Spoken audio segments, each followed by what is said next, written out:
Nako, gantihan na.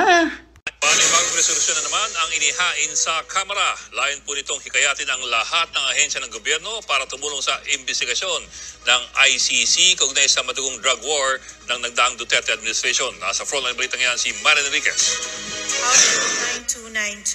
Isinalang sa unang pagbasa ng Kamara ang House Resolution number 1477.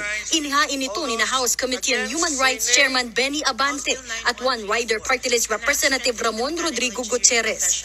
Itinutulak ng resolusyon na makipagtulungan ang lahat ng sangay ng ahensya ng gobyerno sa investigasyon ng International Criminal Court o ICC sa mga posibleng crimes against humanity at iba pang krimen sa gera kontra droga ni dating Pangulong Rodrigo Duterte. Hindi na ito bago lalo't nauna nang naghain ng parehong resolusyon ang Makabayan Bloc noong October 17. Pero unang beses ito na miyembro ng mayorya ang nagsumite ng resolusyon. Tila kinukontra rin ng House Resolution 1477 ang resolusyon ng suporta kay Duterte noong February 17 na inihain naman ni dating Pangulo at ngayoy Pampanga Representative Gloria Macapagal Arroyo at halos 20 mambabatas. Sa Resolution 1477, ipinunto na pinahahalagahan ng bansa ang dignidad ng bawat tao at ginagarantiya ang buong respeto sa karapatang pantao. Nakasaad din sa resolusyon na ang paghiling ng Pilipinas sa ICC na ipagpaliban ang investigasyon, pati ang mga kasunod na petisyon sa Appeals Chamber ay patunay na kinikilala at nirerespeto ng gobyerno ng Pilipinas ang international law at ang paglilitis ng ICC.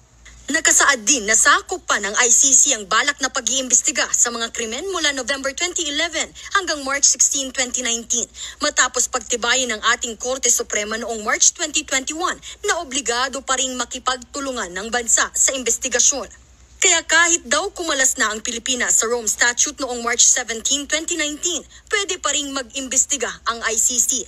Sa ngayon, wala pang pahayag si Duterte sa resolusyon na inihain higit isang buwan mula nang tawagin ng dating Pangulo na pinakabulok na institusyon ang Kamara sa gitna yan ng pagtatanggol niya sa hiling na confidential funds ng kanyang anak na si Vice President Sara Duterte.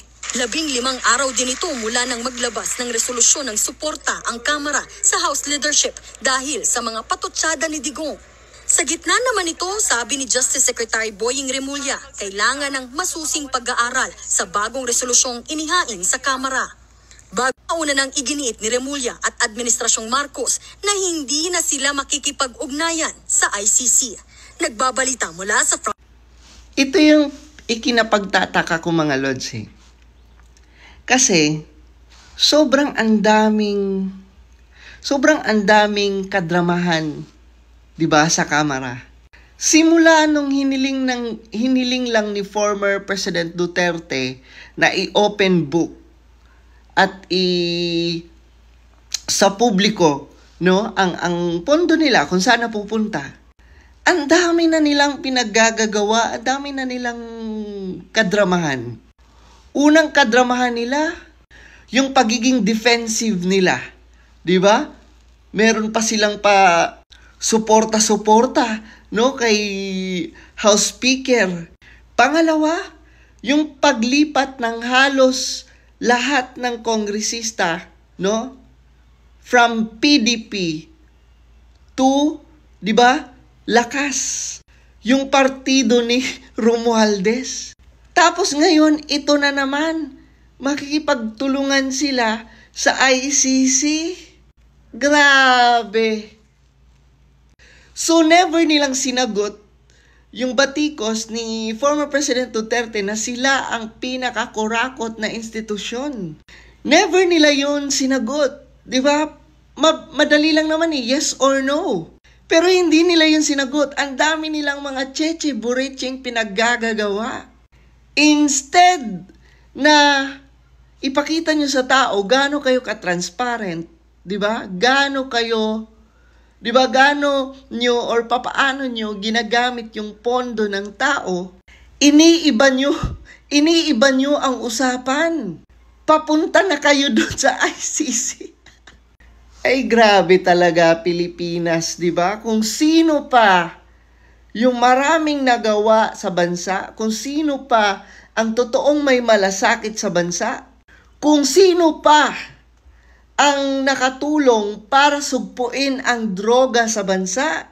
Siya pa ang dinidiin ngayon. Alam niyo mga Lods, ang problema kasi sa mga kongresista, hindi nila pinapakiramdaman ang taong bayan. Na sa totoo lang, marami tayong, di ba, marami sa mga kababayan natin ang mas nagustuhan pa at mas pipiliin yung diskarte ni former President Duterte pagdating sa war on drugs. Kasi sa totoo lang mga Lods, nasa ilalim yan nasa mamamayang Pilipino yan Diba tayo yung nakakaramdam kung epektibo or kung may nagawa talaga ang namumuno. So yung former president natin na si President Duterte, naramdaman yun ng tao. Kaya nga, ang dami pa rin sumusuporta sa kanya hanggang ngayon. Kasi naramdaman ng pinakailalim ang pagbabago